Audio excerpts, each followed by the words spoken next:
Disuruh benerin genteng dan dikasih cangkir retak. Calon mertua ini tidak tahu kalau menantu miskinnya adalah seorang CEO triliuner. Kalian tim siapa? Absen dulu dengan like, komen, dan subscribe ya. Oke, kita mulai ceritanya. Malam itu, di lantai 77 Menara Dananwijaya Tower, Damar Dananwijaya menatap hamparan lampu Jakarta yang berkelip seperti berlian di atas beludru hitam. Di tangannya, segelas whisky berumur 30 tahun bergoyang pelan. Ia memiliki segalanya. Kekuasaan, kekayaan, dan wajah yang bisa membuat majalah bisnis berebut menjadikannya sampul. Satu hal yang tidak ia miliki, kepercayaan. Anda yakin soal ini, Pak Damar? Suara Irawan, asisten sekaligus satu-satunya orang kepercayaannya, memecah kesunyian. Irawan berdiri kaku, memegang sebuah tas ransel kumal dan sepasang kunci motor yang gantungan kuncinya terbuat dari sandal jepit bekas. Damar tidak berbalik. Aku muak, Wan. Aku muak dengan wanita yang menatap arlojiku sebelum menatap mataku. Aku muak dengan cinta, yang harganya setara dengan limit kartu kreditku. Ia teringat wanita terakhir. Seorang model yang memintanya membelikan penthouse di Singapura sebagai hadiah ulang tahun ke-3 bulan mereka. Damar mengakhiri hubungan itu saat itu juga. Lalu, ia bertemu Nirmala. Pertemuan itu konyol dan tidak disengaja. 3 minggu lalu, Damar sedang melakukan inspeksi mendadak di salah satu bengkel mitra perusahaannya. Ia mengenakan seragam mekanik, kebiasaan lamanya untuk melihat kinerja lapangan. Tiba-tiba, seorang gadis masuk sambil menyeret skuter matiknya yang mogok. Wajahnya coreng-moreng oleh keringat dan debu, tapi matanya jernih dan jujur. Dia adalah Nirmala. Ia tersenyum padanya, seorang mekanik biasa, dan berterima kasih dengan tulus seakan ia baru saja menyelamatkan hidupnya, padahal Damar hanya membantunya membersihkan busi. Sejak saat itu, Damar tidak bisa melupakannya. Ia menggunakan sumber dayanya untuk mencari tahu siapa gadis itu. Nirmala, seorang desainer grafis junior di perusahaan kecil, tinggal bersama orang tuanya, dan memiliki reputasi sebagai gadis baik hati yang sederhana. Aku sudah mendekatinya sebagai Wira, selama 2 minggu ini, kata Damar, akhirnya berbalik. Ia mengambil tas ransel itu dari Irawan. Dia gadis yang luar biasa, Wan. Dia tulus. Lalu kenapa harus dilanjutkan, Pak? Kenapa harus ada tes ini? Irawan tampak cemas. Anda akan menemui keluarganya besok. Justru itu, desah Damar. Aku mencintainya. Dan aku harus tahu. Apakah dia dan keluarganya tulus? Aku ingin memulai sesuatu dengan kejujuran, ironisnya, dengan cara berbohong. Irawan menyiapkan segalanya. Sebuah identitas palsu, Wira, seorang admin logistik di perusahaan fiktif, lulusan universitas swasta biasa. Aset terbesarnya? Sebuah motor RX King tahun 1997 yang sudah dimodifikasi seadanya, berisik, dan penuh asap. Motornya sudah di basement C, Pak. Tersembunyi dari mobil-mobil Anda yang lain, kata Irawan pasrah. Damar tertawa, tawa pertama yang terdengar lepas malam itu. Ia meletakkan gelas kristalnya, melepas jam tangan Patek Philippe seharga 4 miliar rupiah, dan mengenakan jam tangan digital murahan dari dalam ransel. Malam ini, kata Damar sambil menepuk bahu Irawan, CEO Damar Dananwijaya sedang cuti. Besok, Wira si admin logistik, akan menjemput calon istrinya. Damar, atau lebih tepatnya, Wira, mematikan mesin motornya di depan sebuah gang kecil. Nirmala sudah menunggunya di mulut gang, mengenakan blus sederhana dan celana jeans. Senyumnya, seperti yang diingat Damar, bisa menerangi sudut tergelap sekalipun. Maaf ya, Wir, harus di sini. Kalau di depan rumah, ibu bisa dengar suara motormu dari radius 1 kilometer. Canda Nirmala, suaranya terdengar sedikit tegang. Si, Raja Jalanan, ini memang suaranya paling merdu. Balas Wira sambil menyerahkan helm batok murahan. Mereka menghabiskan malam itu dengan sederhana. Makan soto di warung kaki 5 pinggir jalan, dilanjutkan dengan berjalan kaki di taman kota. Damar, yang terbiasa dengan fine dining dan percakapan bisnis yang kaku, merasa hidup. Mereka berbicara tentang film, tentang pekerjaan, Wira mengeluh soal deadline entry data yang dibuat-buat, dan tentang impian. Impian Nirmala sederhana, punya studio desain kecil sendiri dan bisa memberangkatkan orang tuanya umrah. Saat itulah, di bawah lampu taman yang redup, Nirmala tiba-tiba terdiam. "Wir," panggilnya pelan. Kamu yakin 100% mau datang ke rumahku besok malam? Untuk makan malam resmi?" "Tentu saja," jawab Wira, menggenggam tangan gadis itu. "Aku serius sama kamu, Nirmala. Aku ingin bertemu orang tuamu secara resmi." Nirmala menarik napas panjang. "Bukannya aku nggak mau kamu datang. Aku cuma khawatir." Hati Damar berdebar sedikit lebih cepat. Ini dia. Khawatir kenapa? "Orang tuaku, terutama ibu, mereka orang yang mereka punya standar tinggi." Nirmala menatap Wira dengan cemas. "Mereka mungkin akan banyak bertanya. Soal pekerjaanmu, soal semuanya." "Aku bisa mengatasinya," kata Wira meyakinkan. "Aku tahu," potong Nirmala cepat. "Aku tahu kamu bisa. Aku nggak mau mereka menyakitimu. Mereka bisa sangat blak-blakan. Terutama kalau menyangkut soal materi. Aku nggak peduli kamu pakai motor tua, aku nggak peduli kamu cuma admin. Tapi mereka, beda." Damar tertegun. Gadis ini tidak malu padanya. Dia tidak khawatir reputasinya tercoreng karena membawa pulang pria miskin.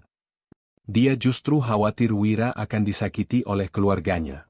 Damar memegang kedua bahu Nirmala. "Hei," katanya lembut, menatap matanya dalam-dalam. "Selama kamu ada di sisiku, aku nggak peduli apa kata mereka. Aku di sana untuk kamu, bukan untuk mereka." Nirmala tersenyum lega, meski matanya masih menyiratkan kecemasan. "Janji ya? Apapun yang mereka katakan, jangan diambil hati. Anggap saja angin lalu." "Janji," kata Wira. Malam itu, dalam perjalanan pulang, Damar mengendarai motor bututnya dengan perasaan yang membuncah.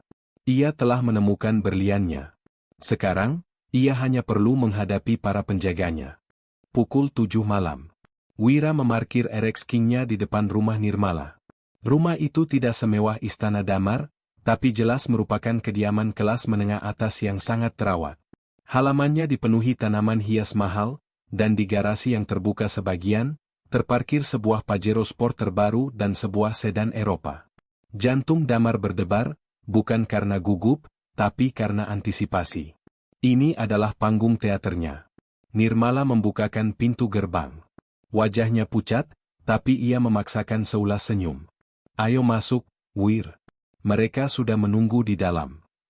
Wira melangkah masuk, hanya membawa bingkisan sederhana, martabak manis dan buah-buahan.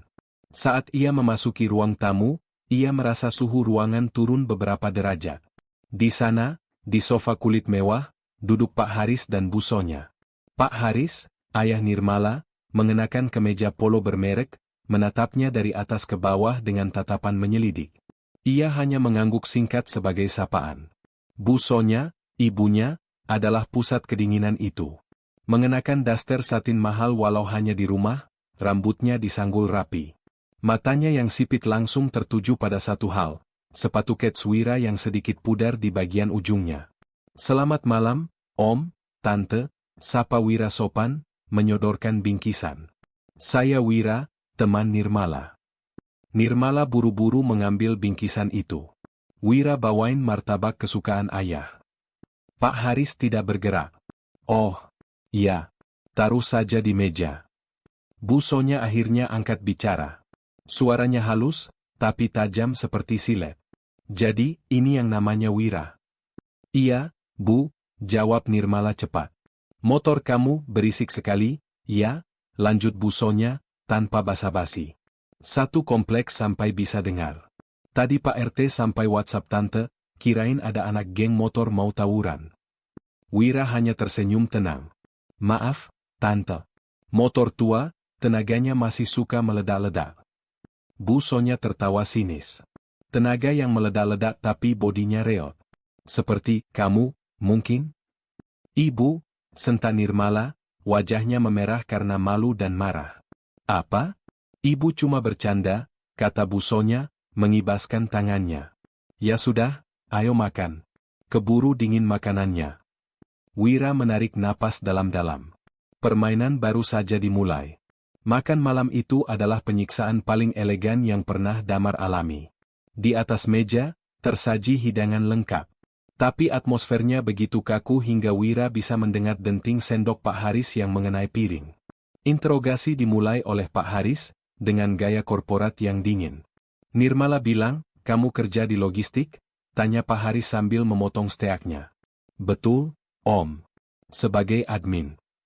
Admin? Pak Haris mengulang kata itu seolah sedang mencicipi makanan basi. S1, kan? Betul, Om. Sekarang susah ya, cari kerja, lanjut Pak Haris. Lulusan S1 banyak, tapi yang kompeten sedikit. Ujung-ujungnya jadi admin. Gajinya, cukuplah ya, buat beli bensin motor butut itu? Ayah, tegur Nirmala. Ayah cuma bertanya, Nirmala. Realistis saja, balas Pak Haris. Hubungan itu butuh pondasi. Bukan cuma cinta-cintaan. Kini giliran busonya. Ia meletakkan sendok garpunya dengan anggun. Wira, orang tuamu tinggal di mana? Di kampung, Tante. Di Jawa Tengah. Oh, di kampung, busonya mengangguk-angguk pelan. Masih ada? Ayah saya sudah meninggal. Tinggal ibu. Jadi, kamu di Jakarta ini, menanggung ibu kamu juga? Tanya busonya lagi, nadanya seperti seorang investigator. Saya rutin mengirim uang untuk ibu, jawab Wira jujur. Ya ampun. Desah busonya. Gaji admin, dipakai hidup di Jakarta, masih harus kirim ke kampung. Kamu ini hidup apa survive, nak? Nirmala ini anak saya satu-satunya. Dia biasa hidup enak. Kamu yakin bisa bahagiain dia? Bahagia itu relatif, Tante, jawab Wira tenang. Saya mungkin tidak bisa membelikan Nirmala mobil mewah seperti yang ada di garasi Om. Tapi saya janji, saya akan bekerja keras dan tidak akan pernah membiarkan dia kelaparan. Jawaban itu membuat Pak Haris mencibir. Kerja keras? Semua orang juga kerja keras, Wira. Tapi hasilnya beda-beda. Kamu tahu Nendra? Anaknya Tante Rika? Wira menggeleng. Baru pulang dari Jerman, busonya menyambar dengan antusias. Dia ambil S2 di sana. Sekarang langsung diangkat jadi manajer di perusahaan minyak. Kemarin kesini, bawa BMW seri terbaru. Nah, itu baru namanya calon menantu idaman. Nirmala membanting sendoknya. Ibu, ayah, cukup. Wira ini tamu kita. Kami tidak sedang menghina, kami sedang memberi preview realita, bentak Pak Haris. Suasana tegang itu mencapai puncaknya saat busonya menawarkan kopi. Wira mau kopi, tawarnya. Boleh, Tante. Busonya kembali dari dapur. Ia memberikan cangkir porselen cantik kepada Pak Haris dan Nirmala. Lalu, ia meletakkan sebuah cangkir di depan Wira. Itu adalah mug keramik tebal yang sudah kusam, dengan logo perusahaan semen yang sudah pudar. Di bibir cangkirnya, ada retakan kecil yang menghitam. Maaf ya, Wira, kata busonya dengan senyum palsu yang lebar. Cangkir tamu yang bagus pas lagi dipakai semua. Kamu pakai ini saja, ya? Kan sama saja, buat minum kopi. Penghinaan itu begitu terang-terangan, begitu menusuk. Nirmala tampak akan menangis. Ia baru saja akan berdiri dan melempar cangkir itu, tapi Wira mendahuluinya. Dengan sangat tenang, Wira mengambil mug retak itu. Ia tersenyum tulus kepada busonya. Terima kasih, Tante. Saya malah lebih suka pakai mug besar. Pas sekali, katanya. Ia kemudian meminum kopi itu dengan santai. Sikap tenang Wira justru membuat busonya dan Pak Haris tampak kesal. Mereka gagal memprovokasinya. Nirmala menatap Wira dengan pandangan campur aduk, lega, kagum, dan sangat bersalah. 1 jam kemudian, Wira pamit. Suara motornya yang berisik perlahan menghilang di kejauhan, meninggalkan keheningan yang mencekam di ruang tamu keluarga itu. Nirmala sedang membersihkan meja ketika busonya memulai. Nirmala. Nirmala tidak menjawab. Ibu bicara sama kamu. Suara busonya naik 1 oktav. Kamu itu sudah gila? Kamu mau membuang masa depanmu demi laki-laki model begitu? Admin? Naik motor butut? Yang bahkan gak punya sopan santun buat pakai baju yang lebih pantas? Baju wira sopan, Bu, balas Nirmala, akhirnya meledak. Ia meletakkan piring-piring dengan kasar. Dia pakai kemeja rapi. Apa ibu mau dia pakai jas ke acara makan malam? Yang gak sopan itu ibu sama ayah. Jaga bicaramu, bentak Pak Haris, yang sedari tadi diam sambil membaca koran. Kami ini orang tuamu. Kami tahu yang terbaik. Laki-laki itu, dia tidak punya masa depan. Masa depan apa yang ayah maksud? Uang? Mobil? Jabatan? Tangis Nirmala pecah. Wira itu orang baik, ya. Dia jujur, dia pekerja keras, dia menghargai aku. Apa itu semua nggak ada artinya dibanding BMW-nya si Nendra? Oh, tentu saja tidak ada artinya, cibir busonya. Cinta tidak bisa bayar tagihan KPR, Nirmala. Cinta tidak bisa beli susu buat anakmu nanti. Ibu nggak mau kamu hidup susah seperti ibu dulu sebelum ketemu ayahmu. Jadi ini semua soal uang? Tanya Nirmala lirih, kecewa. Aku nggak nyangka ibu dan ayah sematerialistis ini. Ini bukan materialistis, ini realistis, tegas Pak Haris. Ayah tidak mau mengulangi kesalahan. Ayah melarang kamu bertemu dia lagi. Titik. Jauhi dia, atau ayah yang akan turun tangan. Ancaman itu menggantung di udara. Nirmala menatap kedua orang tuanya dengan mata basah. Ia melihat dua orang asing yang terobsesi dengan status sosial, bukan kebahagiaan putrinya. Dengan langkah mantap, ia berjalan ke kamarnya. Ia tidak membanting pintu. Ia hanya menutupnya pelan, lalu menguncinya. Ia duduk di tepi tempat tidur, tangisnya mereda, berganti menjadi tekad yang dingin. Ia meraih ponselnya. Nirmala, Wira, kamu sudah sampai? Pesan itu terkirim. Tak sampai semenit, balasan masuk. Wira, baru sampai. Kamu nggak apa-apa? Aku dengar tadi suasananya memanas. Nirmala tersenyum getir. Bahkan setelah dihina habis-habisan, pria itu masih mengkhawatirkannya. Nirmala, aku nggak apa-apa. Wira, maafin aku. Maafin kelakuan ibu sama ayahku. Aku malu banget. Wira, kamu nggak perlu minta maaf. Bukan salah kamu. Aku tahu apa yang aku hadapi. Yang penting sekarang, kamu gimana? Nirmala menarik napas dalam-dalam. Jari-jarinya mengetik balasan yang akan menentukan segalanya. Nirmala, aku baik. Dan aku mau kamu tahu satu hal. Mereka barusan melarangku ketemu kamu lagi. Mereka memintaku memilih antara kamu atau mereka. Jeda beberapa detik. Tanda, mengetik, muncul lalu hilang. Damar, di penthouse-nya, menahan napas. Lalu pesan terakhir dari Nirmala masuk. Nirmala, aku cuma mau bilang, jangan dengerin mereka. Apapun yang terjadi, aku tetap pilih kamu. Aku nggak akan ninggalin kamu, Wir. Di seberang kota, di atas kursi mewahnya, Damar Dananwijaya membaca pesan itu berulang kali. Sebuah senyum tulus, yang jarang sekali muncul, merekah di wajahnya. Dia telah menemukan apa yang dicarinya. Ujian pertama telah selesai. Dia memilihku, Wan, kata Damar pada Irawan yang masih setia menunggu di sudut ruangan. Dia memilih, Wira. Irawan tersenyum tipis. Selamat, Pak. Jadi, apa rencana selanjutnya? Damar menatap layar ponselnya. Sekarang, saatnya kita lihat seberapa kuat mereka berusaha memisahkan kita. Bagian 2 akan jauh lebih menarik. Setelah insiden cangkir retak, Pak Haris dan Bu Sonya tidak lagi repot-repot berbasa-basi. Mereka kini memasuki fase baru, sabotase aktif. Sabtu pagi. Wira, Damar, baru saja hendak bersantai di penthouse-nya, momen langka di akhir pekan, ketika ponsel, Wiranya berdering. Nomor Pak Haris. Wira, kamu di mana? Suara di seberang terdengar memerintah, bukan bertanya. Pagi, Om. Saya di kos, jawab Damar, suaranya langsung beralih ke mode Wira yang lugu. Bagus. Kesini. Cepat. Ada yang perlu dibetulkan. Kamu laki-laki, kan? Pasti bisa bantu-bantu sedikit. Telepon ditutup. Damar menatap layar ponselnya. Ini adalah jebakan, tentu saja. Sebuah tes yang dirancang agar ia gagal.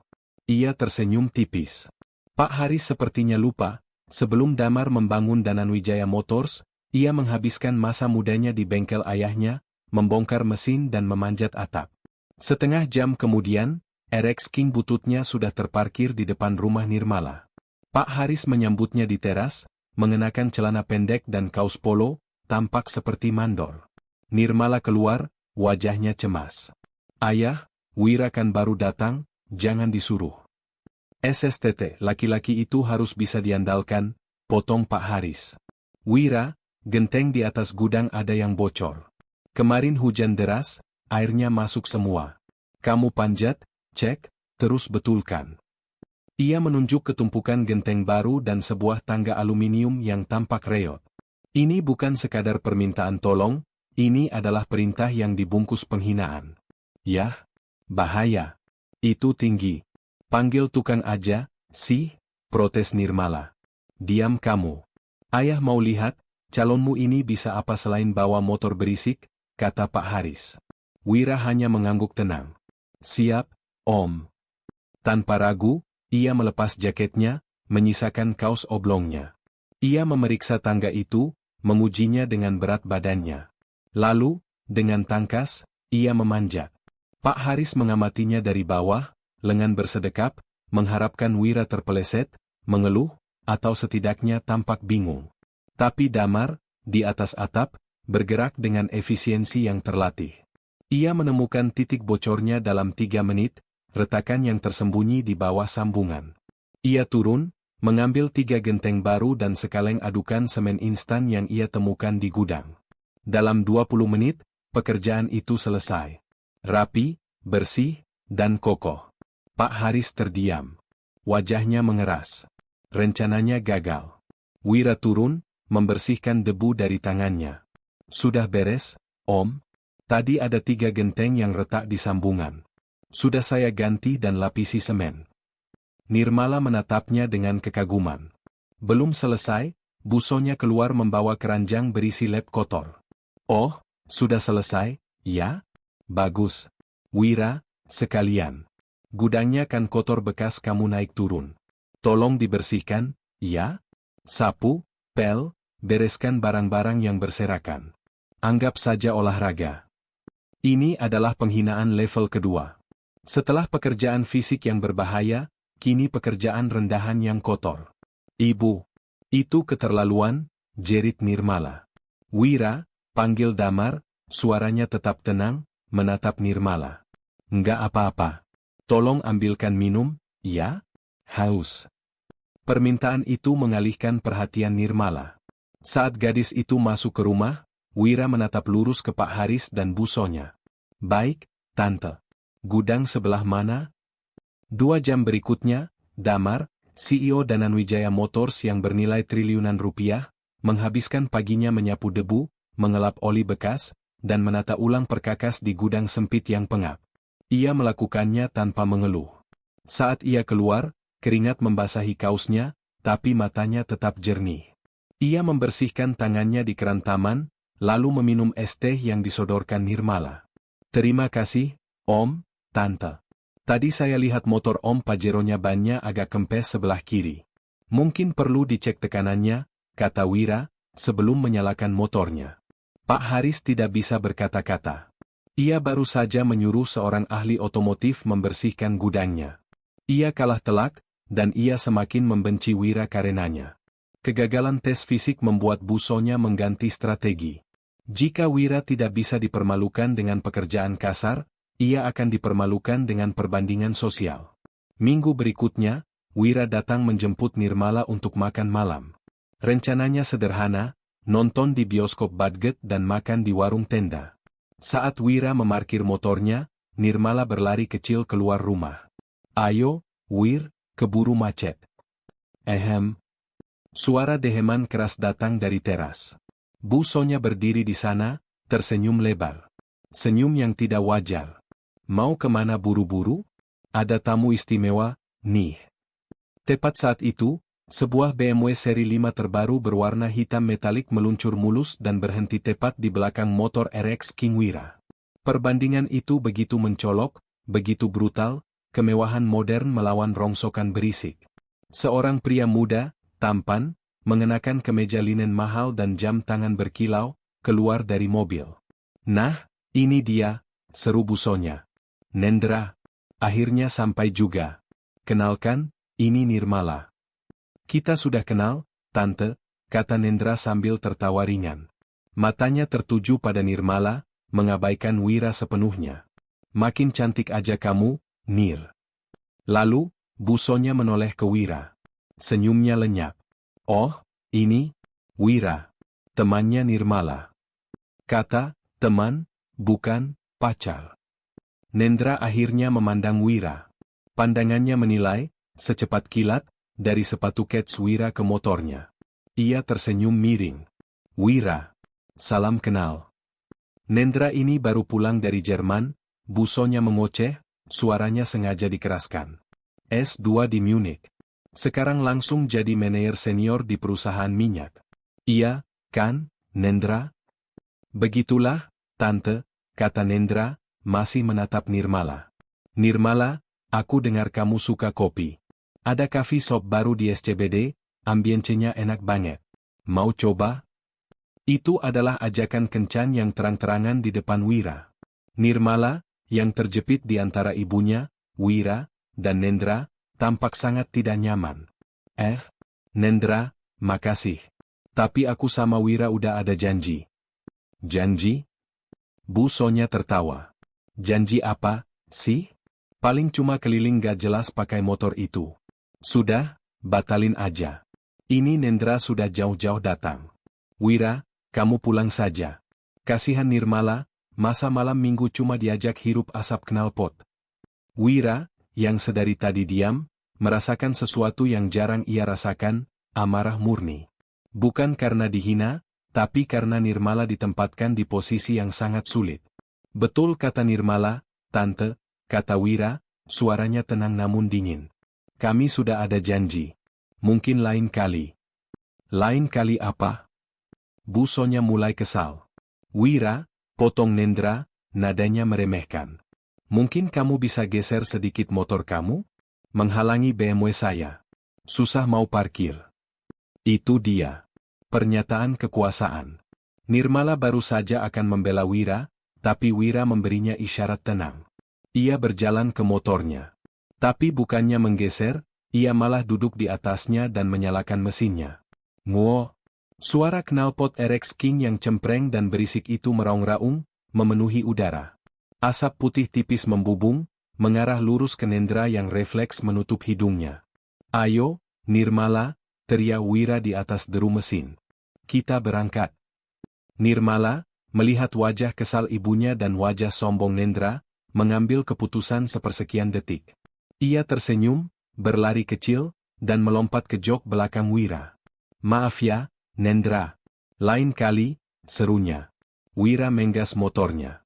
Dengan raungan terakhir yang memekakan telinga, motor butut itu melesat pergi, meninggalkan Nendra yang terbatuk-batuk dan Busonya yang mematung karena marah.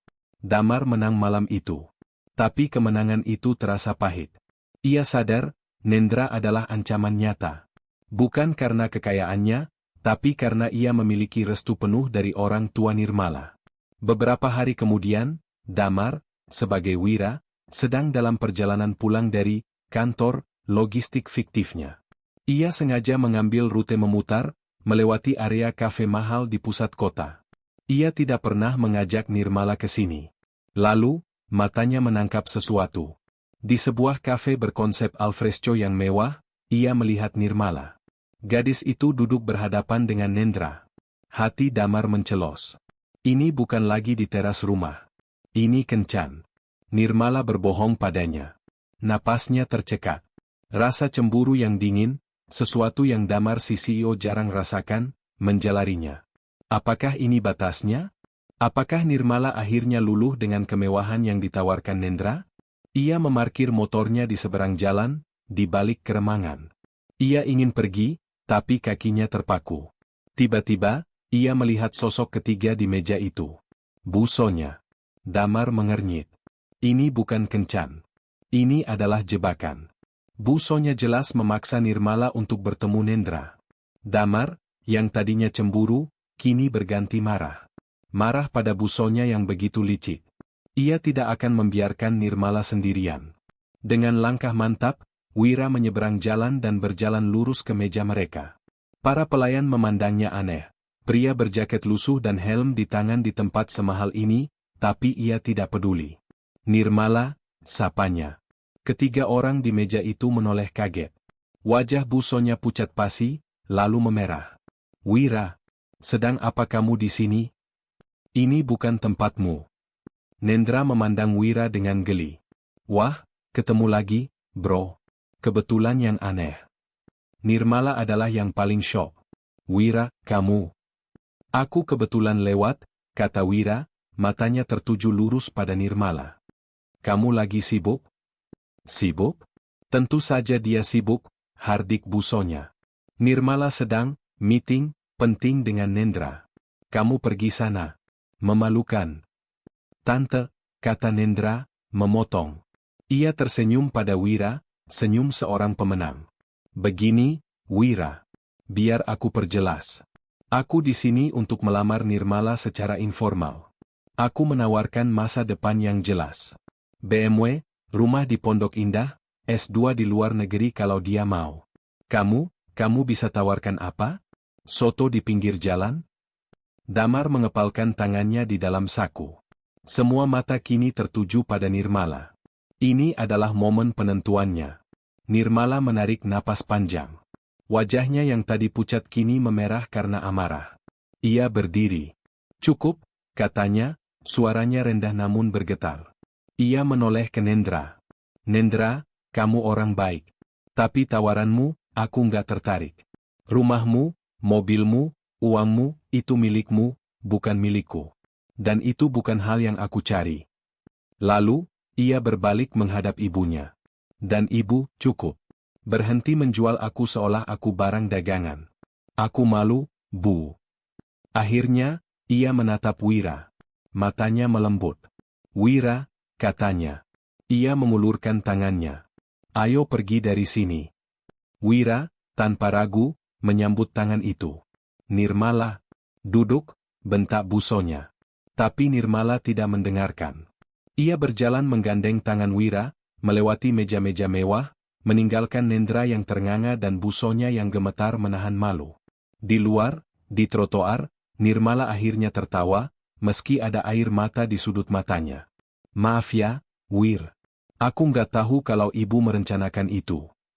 Wira, Damar, membelai rambutnya. Kamu nggak salah. Kamu, hebat. Malam itu, mereka tidak jadi makan soto. Mereka hanya duduk di atas motor butut di tepi jalan, berbagi sebotol air mineral. Tapi bagi Damar, itu adalah jamuan termewah yang pernah ia rasakan. Kesetiaan Nirmala telah teruji. Dan ia lulus dengan nilai sempurna. Kekalahan busonya dan Nendra membuat Pak Haris turun gunung. Ia bukan tipe emosional seperti istrinya. Ia tipe logis. Dan secara logis, Wira adalah anomali. Laki-laki ini terlalu tenang, gumam Pak Haris di ruang kerjanya. Dihina, dia senyum.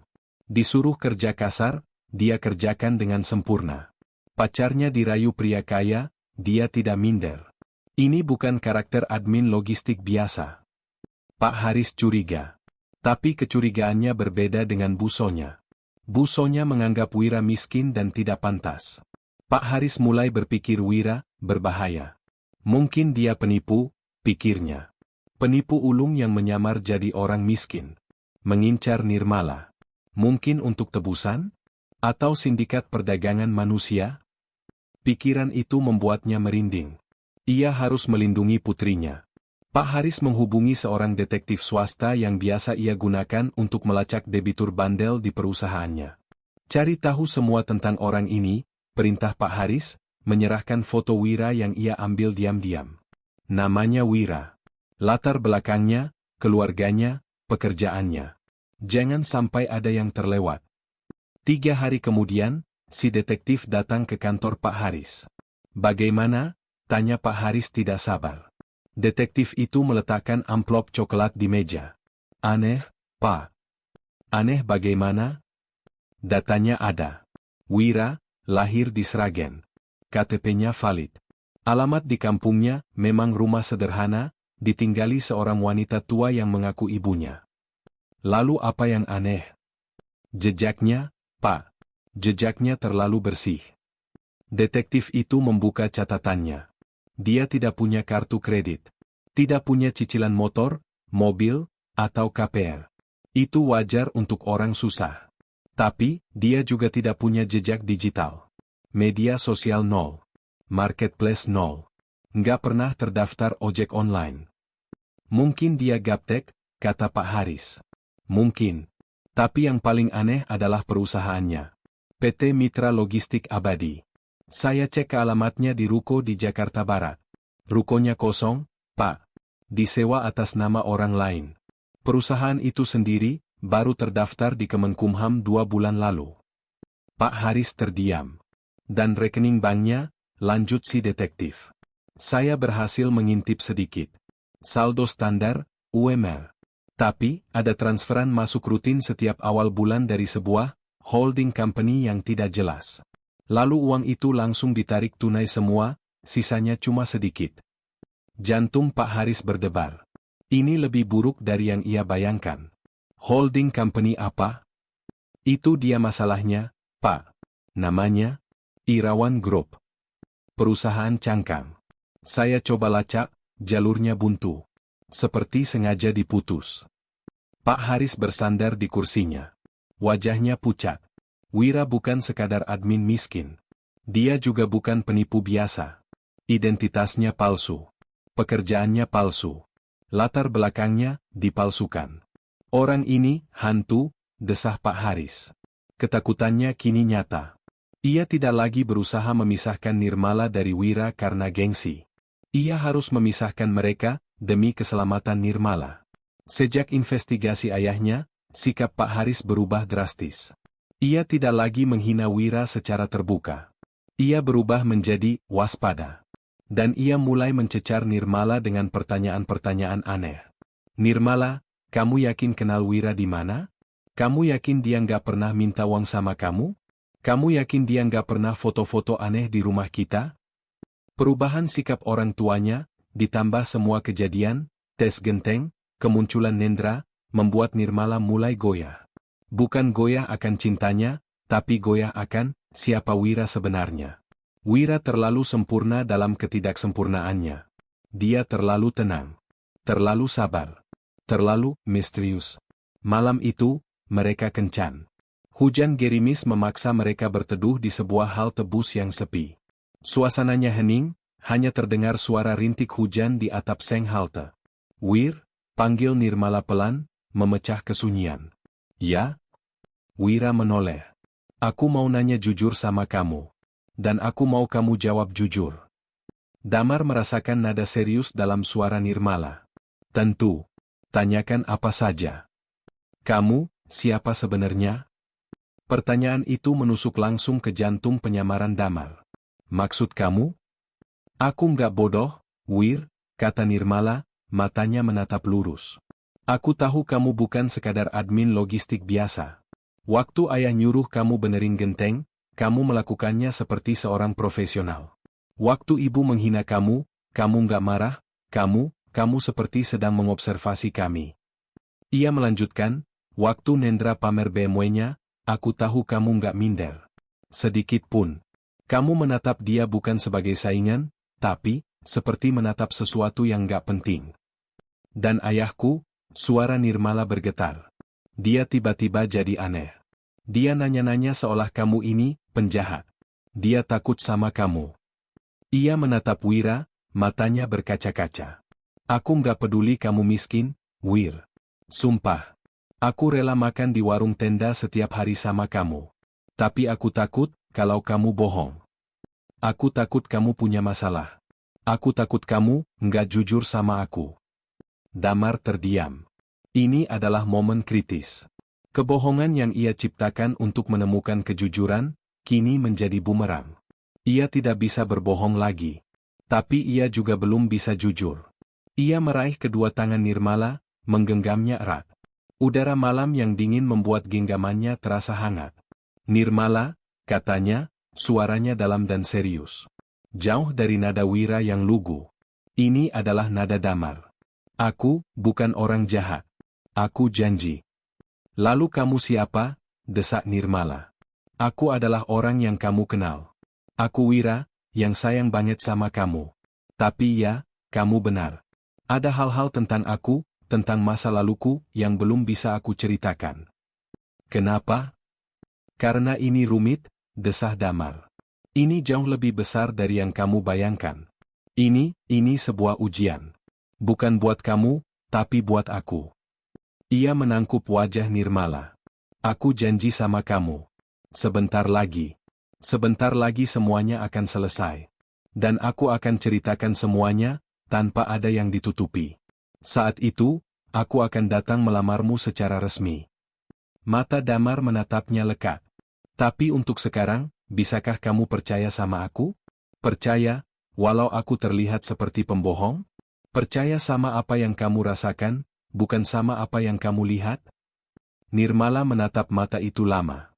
Ada keraguan, ada ketakutan, tapi ada cinta yang jauh lebih besar. Perlahan, ia mengangguk. Aku pegang janjimu, Wir. Ia menyandarkan kepalanya di bahu Wira. Jangan lama-lama. Aku takut. Enggak akan, bisik Damar, memeluknya di tengah gerimis. Setelah ini selesai, aku enggak akan biarkan siapapun menyakiti kamu lagi. Termasuk orang tuamu. Damar tahu, waktu bermainnya sudah habis. Investigasi Pak Haris berarti ia harus mempercepat rencananya. Bagian 3, lamaran, harus segera ia lakukan. Sebelum Pak Haris membongkar penyamarannya dengan cara yang salah. Janji di bawah gerimis itu memperkuat tekad Damar. Ia tidak bisa menunggu lebih lama lagi. Investigasi Pak Haris bisa membongkar segalanya sebelum ia siap. Ia harus mengikat Nirmala sekarang, dengan cara Wira. Malam berikutnya, ia datang lagi ke rumah Nirmala. Kali ini, ia sengaja datang saat tahu Pak Haris dan Bu Sonya ada di ruang keluarga. Suasananya tegang. Sejak Nirmala membela Wira di kafe, orang tuanya lebih banyak diam, tapi tatapan mereka lebih tajam. Wir, kamu mau minum apa? Tanya Nirmala, mencoba mencairkan suasana. Enggak usah, Nirmala, kata Wira, Damar. Ia berdiri di tengah ruang tamu, membuat semua orang menatapnya. Saya kesini, ada tujuan serius. Bu Sonya, yang sedang memotong kuku, berhenti. Matanya menyipit. Serius? Kamu mau pinjam uang? Kami tidak punya. Ibu, sentak Nirmala. Wira mengabaikan hinaan itu. Ia menatap lurus ke Nirmala. Ia merogoh saku jeansnya, mengabaikan Pak Haris dan Bu Sonya yang kini menontonnya seperti predator. Nirmala, kata Wira, suaranya mantap. Aku tahu aku bukan siapa-siapa. Aku cuma Wira, seorang admin dengan motor tua. Aku nggak bisa janjiin kamu rumah mewah atau mobil seperti Nendra. Wira, jangan. Nirmala mulai cemas. Aku cuma bisa janji, lanjut Wira, seluruh hidupku, aku akan pakai untuk buat kamu bahagia. Aku akan kerja keras. Aku akan jadi suami yang baik. Dan aku mencintaimu lebih dari apapun. Ia berlutut. Sebuah tindakan yang membuat Bu Sonya tersedak dan Pak Haris menegakkan punggungnya. Wira mengeluarkan sebuah kotak beludru kecil berwarna hitam. Bukan kotak mewah, warnanya pun agak pudar.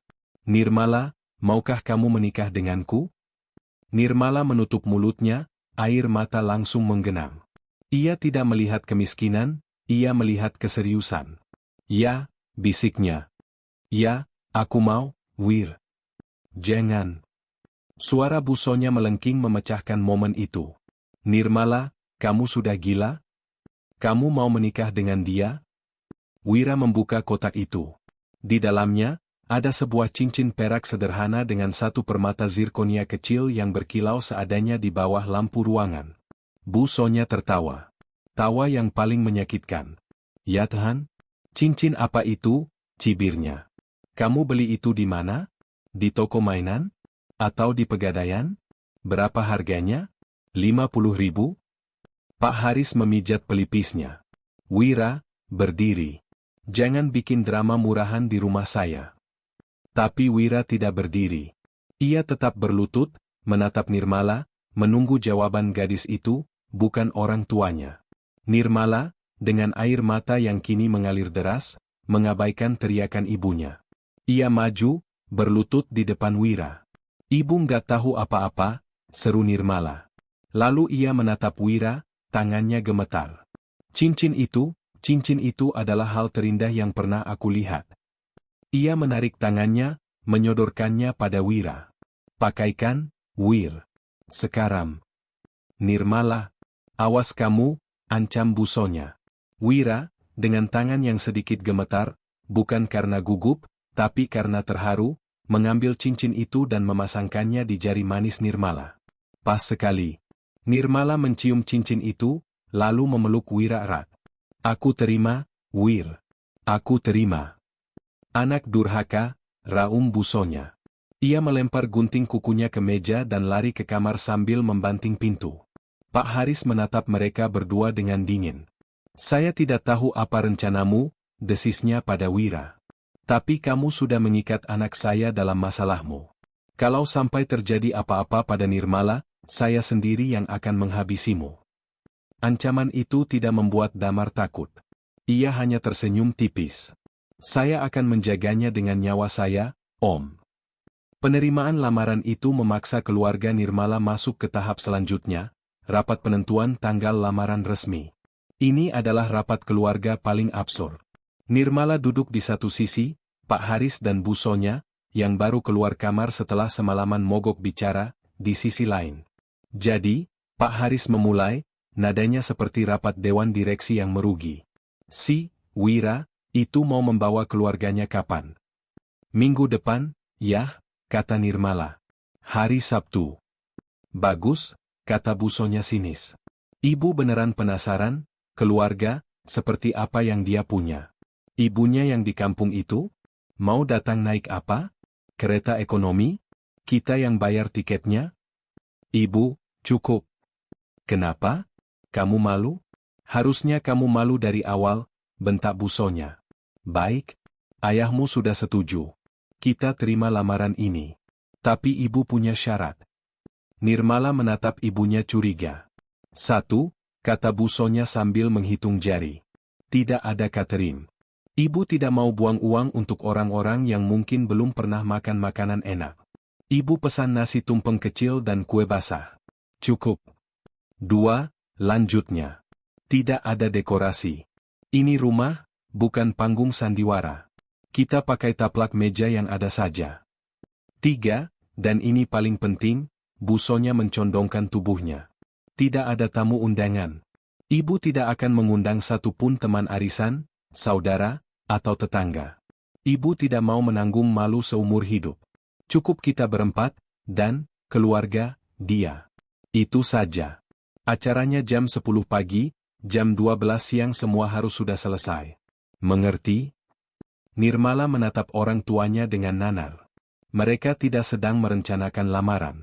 Mereka sedang merencanakan penghinaan publik dalam skala kecil. Tapi itu nggak pantas, Bu, lirih Nirmala. Enggak pantas?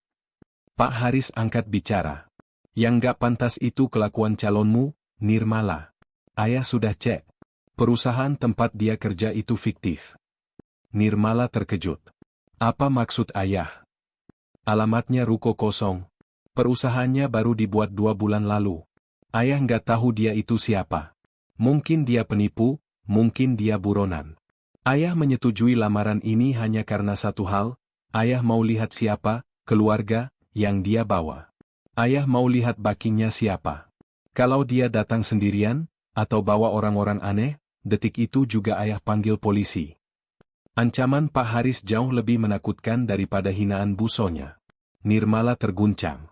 Ia teringat janjinya dengan Wira di halte bus. Percaya sama aku. Baik, kata Nirmala, suaranya bergetar tapi tegas. Lakukan sesuka ayah dan ibu. Nggak usah pakai catering. Nggak usah undang tamu. Lakukan di gudang sekalian kalau perlu. Ia berdiri. Tapi aku peringatkan. Kalau ayah atau ibu macam-macam, kalau ayah panggil polisi tanpa alasan jelas, hari itu juga aku pergi dari rumah ini. Ia meninggalkan kedua orang tuanya yang terperangah oleh ketegasannya. Pukul 11 malam. Di penthouse-nya, Damar Dananwijaya baru saja selesai mandi air panas, mencoba menghilangkan penat setelah seharian berpura-pura menjadi Wira dan mendengarkan rencana, lamaran hemat, dari Nirmala. Di tangannya bukan lagi ponsel murahan Wira, tapi sebuah smartphone terenkripsi yang terhubung langsung ke Irawan. "Bagaimana, Wan?" kata Damar, suaranya kembali datar, dingin, dan berwibawa. "Semua siap, Pak Damar," suara Irawan terdengar di seberang.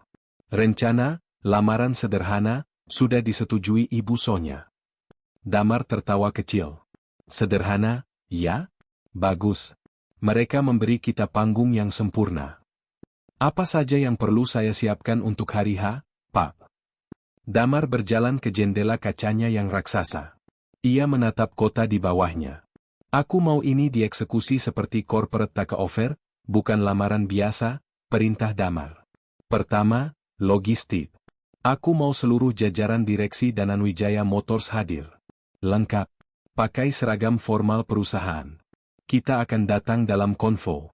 Mobil operasional direksi, 10 unit. Semua mobil harus seri terbaru kita." "Siap, Pak."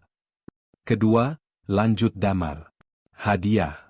Irawan, aku mau kamu siapkan dokumennya. Sebuah rumah di Menteng atas nama Nirmala. 25% saham pribadi saya di anak perusahaan kita yang baru, juga atas nama Nirmala. Dan, siapkan cek. 2 lembar. Cek untuk 1 untuk Pak Haris.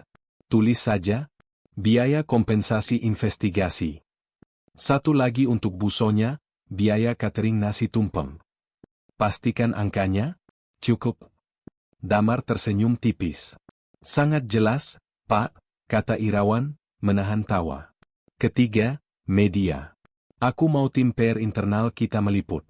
Bawa kamera terbaik. Bilang ini acara internal gathering, tapi pastikan rekamannya berkualitas tinggi. Aku mau merekam ekspresi mereka saat Wira, si admin logistik datang membawa jajaran direksi." "Bagaimana dengan Nendra?" tanya Irawan. "Ah, ya. Nendra. Perusahaan minyak tempat dia kerja? Bukankah mereka salah satu klien terbesar kita untuk armada truk? Coba kamu hubungi CEO mereka. Undang dia, minum kopi, hari Senin. Tanyakan apa kabar manajer juniornya yang bernama Nendra itu." "Saya mengerti, Pak," kata Irawan. Subtil, namun menghancurkan. "Terakhir," kata Damar, nadanya sedikit melembut. "Motor Rex King itu. Aku mau dia dipoles sampai mengkilap. Cuci bersih. Isi bensin penuh. Hari Sabtu, aku sendiri yang akan mengendarainya ke sana." "Pak, Anda yakin? Konvo sudah disiapkan." "Aku yakin, Wan.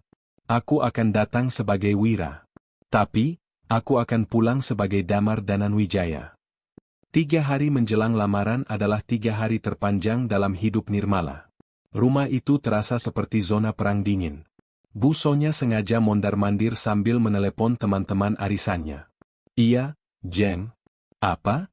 Anaknya Jeng Rika dilamar pengusaha tambang?"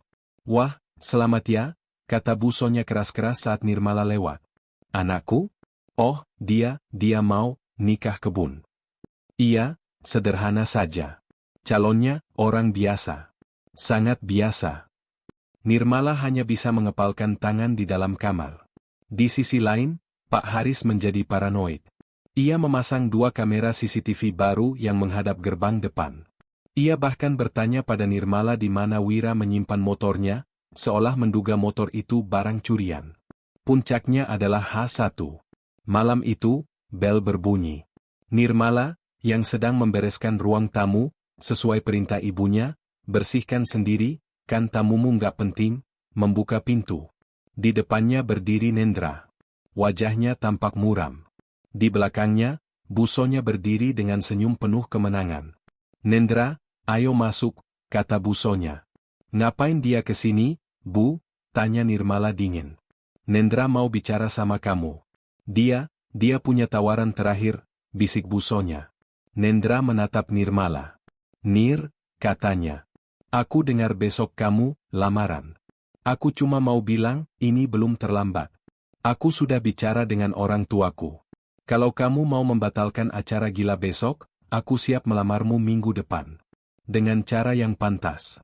Dengan catering bintang 5 dan seluruh keluargaku. Bu Sonya mengangguk-angguk antusias. Dengar itu, Nirmala. Ini kesempatan terakhirmu. Nirmala menatap Nendra, lalu menatap ibunya. Sesuatu di dalam dirinya, sesuatu yang sudah lama retak, akhirnya pecah. Ia tidak berteriak. Ia tidak menangis. Ia tertawa. Tawa dingin yang membuat Bu Sonya dan Nendra merinding. Tawaran terakhir, kata Nirmala. Ia berjalan ke pintu, membukanya lebar-lebar. Nendra, katanya, menatap lurus ke mata pria itu. Terima kasih atas tawaranmu.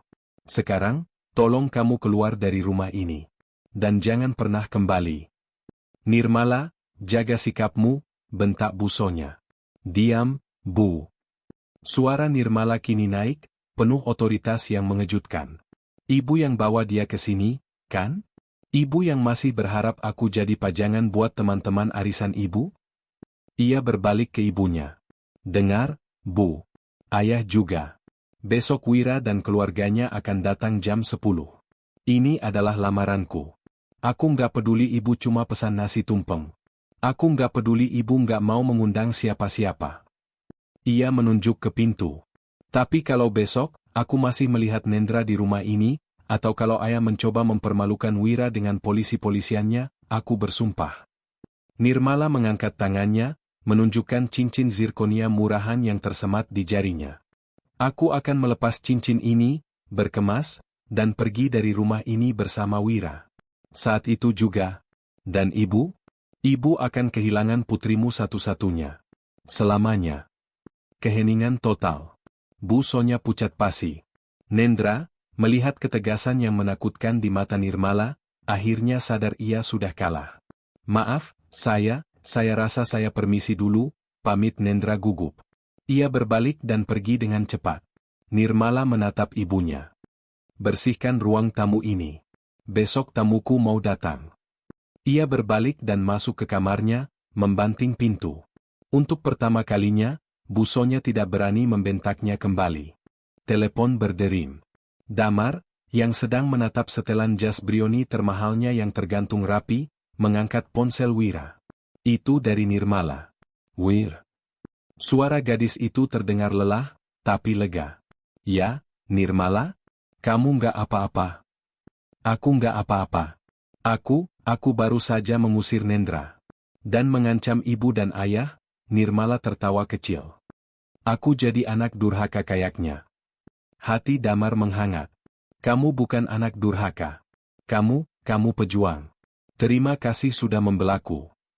Aku takut, Wir, bisiknya. Besok, keluargamu, mereka baik-baik aja, kan? Ayahku curiga kamu penipu karena perusahaanmu fiktif. Damar tersenyum. Perusahaanku memang fiktif.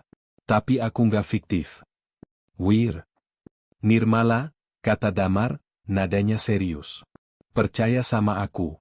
Besok, semua pertanyaanmu akan terjawab. Aku janji. Keluargaku akan datang. Mereka, mungkin sedikit, berbeda, dari yang kamu bayangkan. Tapi mereka orang baik. Berapa orang yang datang? Aku harus bilang ke ibu buat siapkan piring. Damar melirik jadwal yang dikirim Irawan. Direksi inti? 10 orang. Tim P? 4 orang. Aku dan Irawan? 2 orang. Total 16. 16 orang? Pekik Nirmala di seberang. Ya Tuhan, Wir. Ibu cuma pesan nasi tumpeng buat 5 orang. Damar tertawa lepas. Enggak apa-apa. Bilang aja ke Tante Sonya, tamunya bawa catering sendiri. Wira, jangan bercanda. Aku serius, kata Damar. Sudah, kamu tenang. Tidur. Besok hari besar. Aku janji, setelah besok, kamu nggak akan pernah kekurangan nasi tumpeng lagi seumur hidupmu. Telepon ditutup. Nirmala bingung tapi sedikit lebih tenang. Di penthouse-nya, Damar meletakkan ponsel Wira. Ia lalu mengambil ponsel CEO-nya. Irawan, katanya. Malam, Pak. Perubahan rencana, kata Damar. Nasi tumpeng mereka hanya untuk 5 orang. Kita datang ber-16. Saya harus membatalkan kehadiran direksi, Pak. Tidak, kata Damar. Kamu hubungi catering terbaik di Jakarta. Pagi-pagi buta, kirim food truck lengkap dengan chefnya ke depan rumah Nirmala. Bilang saja, ini pesanan dari keluarga Wira. Kita akan sarapan di sana. Siap, Pak. Irawan terdiam sejenak. Pak, ini malam terakhir penyamaran Anda. Apa yang Anda rasakan? Damar berjalan ke balkon. Angin malam menerpa wajahnya. Ia memegang 2 benda di tangannya. Di tangan kiri, kunci RX King yang usang. Di tangan kanan, kunci supercar Pagani Huara miliknya. Besok, ia hanya akan membawa 1. Aku merasa hidup, Wan, jawab Damar. Aku gugup. Bukan karena bisnisnya. Aku gugup, apakah dia akan memaafkanku karena telah berbohong? Dia akan memaafkan Anda, Pak. Anda melakukannya untuk alasan yang benar. Semoga, kata Damar. Sekarang, istirahat. Besok, kita akan membuat pertunjukan. Ia meletakkan kunci Pagani itu kembali ke laci. Diambilnya jaket jeans lusuh milik Wira dan menggantungnya di dekat pintu. Besok, ia akan mengendarai motor butut itu untuk terakhir kalinya. Pukul 9 pagi, hari Sabtu. Suasana di rumah Nirmala lebih mirip persiapan upacara pemakaman daripada lamaran. Bu Sonya telah memenuhi janjinya. Ruang tamu itu bersih, tetapi kosong. Tidak ada bunga, tidak ada dekorasi. Di atas meja kopi, tergeletak satu-satunya hidangan, nasi tumpeng mini yang tampak kesepian, dikelilingi 5 piring kue basah.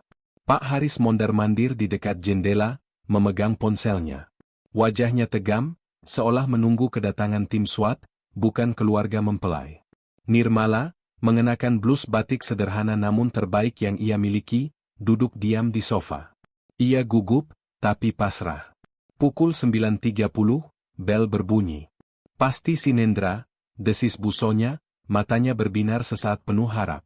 Nirmala bergegas membuka pintu, siap mengusir Nendra lagi. Tapi di luar, bukan Nendra. Yang ada adalah sebuah food truck masif berwarna hitam doff, dengan logo catering mewah yang biasa menangani acara kepresidenan. Seorang chef berseragam putih bersih turun. Permisi, apa benar ini kediaman Ibu Nirmala? Kami dari catering Adhiwangsa. Pesanan dari keluarga Wira, untuk acara lamaran, kata chef itu sopan. Bu Sonya ternganga. Pesan apa? Nasi tumpeng sudah ada. Ah, bukan, Bu, kata si chef sambil melirik tumpeng mini di meja. Ini untuk sarapan. Ada omelette station, wagyu skewers, dan French pastries. Tim kami akan set up di teras, ya. Tanpa menunggu jawaban, tim catering itu bergerak cepat, menggelar taplak linen, alat pemanas, dan piring-piring porselen. Pak Haris dan Bu Sonya membeku. Ini catering yang sama dengan yang mereka pakai untuk pernikahan anak gubernur. Harganya fantastis. Dia utang ke siapa buat bayar ini? Bisik Pak Haris panik, teorinya tentang Wira sebagai penipu semakin menguat. Tepat pukul 9.50, di tengah kebingungan itu, suara yang paling mereka kenal terdengar. Nguo! Raungan knalpot RX King itu membelah jalanan. Wira, Damar, datang. Ia memarkir motor bututnya tepat di belakang food truck mewah itu. Ia masih Wira. Jaket jeans lusuh yang sama, helm batok yang sama. Ia masuk, tersenyum pada Nirmala. Pagi. Wira. Apa-apaan ini? Bu Sonya menunjuk ke teras. Kamu mau pamer? Kamu utang di mana? Wira hanya tersenyum tenang. Itu cuma sarapan, Tante. Keluargaku, seleranya agak tinggi. Mana keluargamu? Ibe. Kalimat Bu Sonya terpotong. Bukan oleh suara Wira, tapi oleh suara lain. Suara deru mesin yang berat dan serentak. Sangat halus, tapi sangat banyak. Di ujung jalan, sebuah iring-iringan muncul. Bukan mobil biasa. 10 unit sedan hitam mewah, model flagship terbaru dari Dananwijaya Motors, bergerak pelan dalam formasi sempurna. Mereka berhenti satu persatu di depan rumah Nirmala, memblokir seluruh jalanan. Para tetangga mulai keluar, mengintip dari balik tirai. Ini. Pak Haris gemetar. Ia mengenali mobil-mobil itu. Itu mobil dinas jajaran direksi. Pintu mobil serentak terbuka. Keluarlah 16 orang. Bukan, ibu dari kampung, yang dibayangkan busonya. Mereka adalah pria dan wanita paruh baya, mengenakan setelan jas dan dress code korporat termahal. Aura mereka adalah aura kekuasaan murni. Mereka adalah dewan direksi, dewan komisaris, dan tim inti dari Dananwijaya Motors. Di barisan paling depan, berjalan Irawan, sang direktur keuangan. Pak Haris dan busonya mematung di teras. Ini tidak masuk akal. Pak Haris mengira ini adalah rombongan pejabat yang salah alamat, atau mungkin rombongan Nendra? Permisi. Bapak, Ibu, ada perlu apa? Ya, tanya Pak Haris gugup. Irawan dan para direksi tidak memandangnya. Mereka berjalan melewatinya, seolah Pak Haris adalah patung taman. Mereka berjalan lurus ke satu orang. Ke Wira. Di teras, di depan mata Pak Haris, busonya, dan Nirmala yang kebingungan, Irawan berhenti 1 meter di depan Wira. Ia membungkuk hormat. Selamat pagi, Pak Damar, kata Irawan, suaranya tegas dan jelas. Seluruh jajaran direksi sudah hadir sesuai instruksi Anda. Kami siap. Keheningan total. Nirmala tersentak. Pak Damar? Wira menatap Nirmala, senyum tenangnya perlahan berubah menjadi senyum lembut penuh rasa bersalah. Ia melepas helm batoknya. Ia melepas jaket jeans lusuhnya. Di baliknya, ia mengenakan kemeja katun Sea Island yang harganya mungkin lebih mahal dari motor bututnya. Ia bukan lagi Wira si admin logistik. Ia berdiri tegak. Auranya berubah seketika. Dari pria lugu yang sabar, menjadi seorang pemimpin yang mengintimidasi. Wira, bisik Nirmala, mundur selangkah. Damar menoleh ke Pak Haris dan busonya. Wajah mereka pucat pasi. Busonya gemetar hebat, memegangi lengan suaminya. Pak Haris, yang tadi curiga Wira adalah buronan, kini menyadari sesuatu yang jauh lebih menakutkan, ia telah menyuruh CEO triliunan rupiah untuk membersihkan gudang. Selamat pagi, Om Haris, Tante Sonya, sapa Damar. Suaranya berbeda. Dingin, berwibawa, dan tanpa aksen Wira yang dibuat-buat. Saya rasa, kita perlu berkenalan ulang. Nama saya Damar Dananwijaya. Suara cangkir kopi yang dipegang busonya jatuh. Pecah berkeping-keping di lantai teras. Sama seperti dunianya pagi itu. Setengah jam kemudian, ruang tamu itu penuh sesak. Jajaran direksi berdiri diam di teras, memberi ruang. Di dalam, hanya ada Damar, Irawan, Nirmala, dan kedua orang tuanya. Pak Haris dan busonya duduk di sofa, tapi tidak berani bersandar. Mereka duduk seperti terdakwa di pengadilan. Saya minta maaf, Nirmala, Damar memulai, suaranya ditujukan hanya pada Nirmala. Aku minta maaf karena sudah berbohong. Kenapa? Bisik Nirmala, matanya masih menatap Damar seolah ia hantu. Kenapa begini? Karena aku lelah, kata Damar jujur. Aku lelah dicintai karena Dananwijaya Motors. Aku lelah dikejar karena limit kartu kreditku. Saat aku bertemu kamu sebagai mekanik di bengkel waktu itu, kamu tulus. Kamu nggak peduli siapa aku. Aku harus tahu, apakah ketulusan itu nyata. Ia beralih menatap Pak Haris dan busonya. Tatapannya mengeras. Dan aku harus tahu, lanjut Damar, apakah lingkunganmu akan meracuni ketulusanmu. Ternyata, aku benar. Busonya mulai menangis. Nak Damar, kami tidak tahu. Anda tidak tahu, potong Damar, dingin. Anda tidak tahu bahwa, Wira, yang Anda suruh membetulkan genteng adalah insinyur lulusan Jerman. Anda tidak tahu, Wira, yang Anda suruh membersihkan gudang adalah pemilik perusahaan yang armadanya Anda pakai. Anda tidak tahu, Wira, yang Anda hina cincinnya, sanggup membeli puluhan rumah Anda. Irawan melangkah maju. Ini adalah bagian favoritnya. Pak Haris, busonya, kata Irawan, membuka sebuah map kulit. Pak Damar datang hari ini untuk melamar secara resmi. Sesuai tradisi, kami membawa sedikit oleh-oleh. Irawan mengeluarkan dokumen pertama. Ini akta kepemilikan. Sebuah rumah di kawasan Menteng. Atas nama Ibu Nirmala. Ia mengeluarkan dokumen kedua. Ini surat kepemilikan saham. 25% saham di PT Dananwijaya Property. Anak perusahaan baru kami. Atas nama Ibu Nirmala.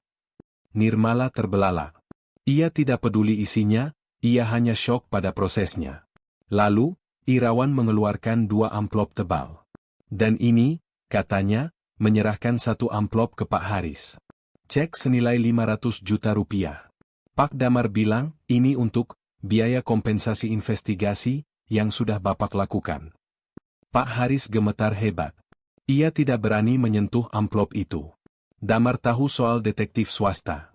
Dan ini, untuk Tante Sonya. Irawan menyerahkan amplop kedua. Cek senilai 1 miliar rupiah. Tertulis di memo, sebagai biaya catering nasi tumpeng. Itu adalah penghinaan terakhir. Tamparan realita yang paling telak.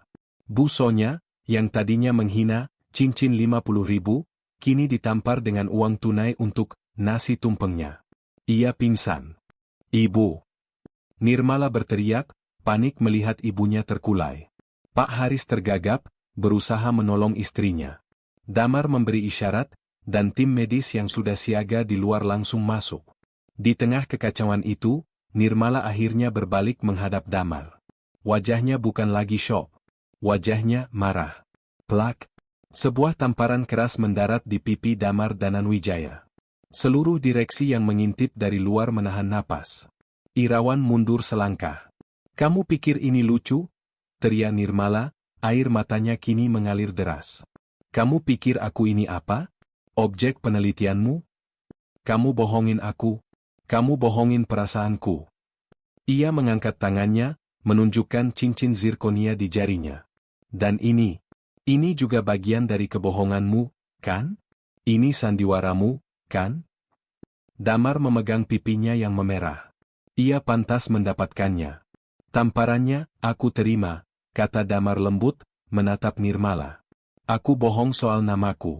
Aku bohong soal pekerjaanku. Tapi ada satu hal yang gak pernah aku bohongi. Ia maju selangkah. Perasaanku. Nirmala, katanya. Saat aku berlutut di ruangan ini, di depan orang tuamu yang menghinaku, aku berlutut sebagai Wira. Dan aku tulus. Saat aku bilang aku mencintaimu, itu Damar yang bicara. Ia meraih tangan Nirmala yang memegang cincin itu. Cincin ini adalah hal yang paling nyata. Karena kamu bilang, ya, pada Wira, si admin miskin. Bukan pada Damar, si CEO. Aku nggak butuh rumah di Menteng, isak Nirmala. Aku nggak butuh saham. Aku cuma butuh kamu. Aku butuh Wira yang jujur. Tapi kamu bohong. Aku tahu, Damar menarik Nirmala ke dalam pelukannya.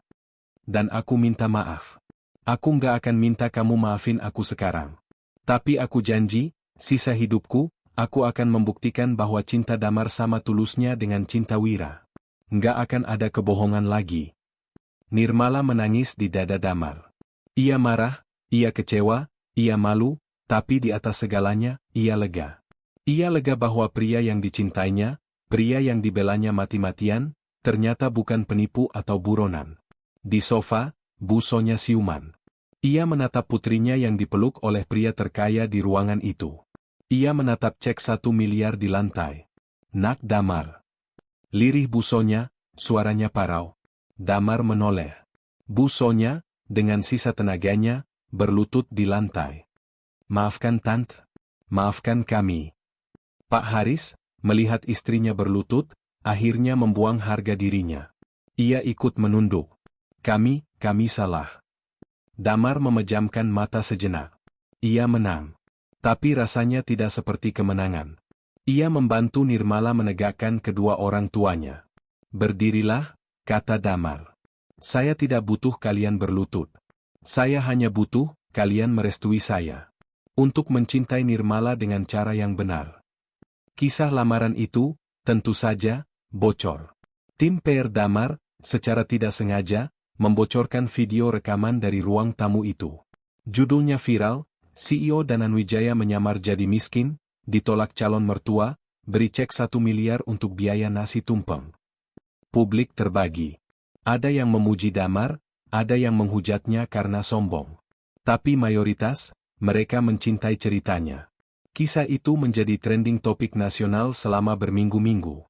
Pak Haris dan Bu Sonya tidak berani keluar rumah selama sebulan.